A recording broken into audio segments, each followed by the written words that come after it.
রেলের জমিতে বসবাসকারী পরিবারগুলির পুনর্বাসনের দাবিতে শুক্রবার নথি জমা দেওয়ার সময় দীর্ঘ লাইনে দাঁড়ালেন বহু বাসিন্দা। বৃদ্ধ থেকে যুবক সব বয়সের মানুষ নিজেদের বসবাস সংক্রান্ত নথিপত্র জমা দেন। তাদের পাশে ছিলেন বিভিন্ন রাজনৈতিক দল এবং শিলিগুড়ি বৃহত্তর খুচরো ব্যবসায়ী সমিতির প্রতিনিধিরা। বাসিন্দাদের দাবি ৩-৪ প্রজন্ম ধরে তারা ওই এলাকায় বসবাস করছেন, তাই পুনর্বাসনের ব্যবস্থা না করে উচ্ছেদ করা হলে তারা চরম সমস্যায় পড়বেন। এদিকে সিপিআইএমের ব্যবসায়ী সংগঠনের পক্ষ থেকেও পুনর্বাসন নিশ্চিত করার দাবি জানিয়ে রেল কর্তৃপক্ষের দৃষ্টি আকর্ষণ করা হয়েছে।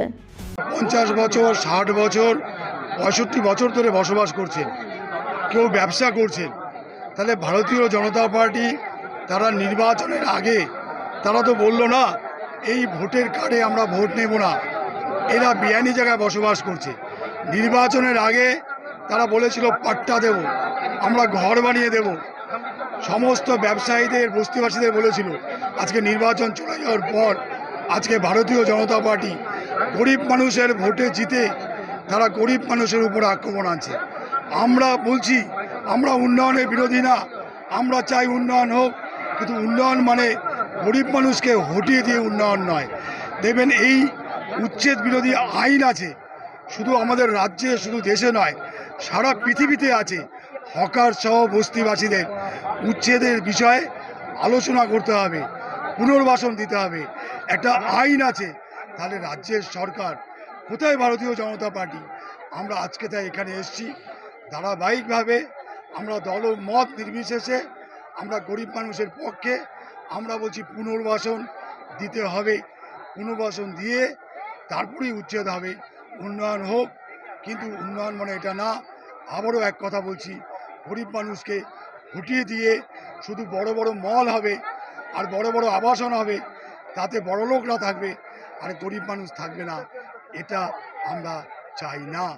এই জন্যই আমাদের এর লক্ষণ কি কি হতে পারে? লক্ষণের মধ্যে প্রথম লক্ষণ মুখের মধ্যে তীক্ষ্ণ একটা শিরশিরানি অনুভূত হওয়া। যখনই আমরা খাবার খাচ্ছি তখনই ব্যথা যন্ত্রণা হওয়া, আর ব্যথাটা কিন্তু অনেকক্ষণ অবধি থাকছে। এছাড়াও যখন ব্রাশ করছি বা ফ্লস ইউজ করছি তখন কিন্তু মুখের মধ্যে একটা অস্বস্তি অনুভূত হচ্ছে। এটা কিন্তু দীর্ঘদিন ধরে দাঁতের মধ্যে পোকা লাগা বা কোনো ট্রমা হয়। অনেক সময় দেখা যায় দাঁত ভেঙে গেছে বা দাঁত ডিসকালারেশন হয়ে গেছে, মানে দাঁতের যে সাদা অংশটা আমি বললাম সেটা আস্তে আস্তে হলুদ হয়ে গেছে। এই অবস্থায় যদি পেশেন্ট দীর্ঘদিন ধরে দাঁত ফেলে রাখে তাহলেও কিন্তু দেখা যায় যে আমাদের শিরশিরানি বা এই জাতীয় কোনো সমস্যা হচ্ছে। এর চিকিৎসা কি হতে পারে? চিকিৎসার মধ্যে প্রথমেই যেটা আমরা করব, সফট ব্রিসেলের মানে নরম ব্রিসেলের ব্রাশ ইউজ করব। ব্রাশিং টেকনিকটা ঠিক হওয়া উচিত। প্রত্যেকদিন সকালবেলা ঘুম থেকে ওঠার পর আর ঘুমোতে যাওয়ার আগে আমাদের ব্রাশ করা উচিত। আমাদের অ্যান্টিসেপটিক মাউথ ওয়াশ দিয়ে মুখটাকে ভালো করে পরিষ্কার করা উচিত। এছাড়া আমাদের ডেন্টাল ফ্লস, যেটা কিন্তু ভীষণ দরকারি। ডেন্টাল ফ্লস কেন ইউজ করা হয়?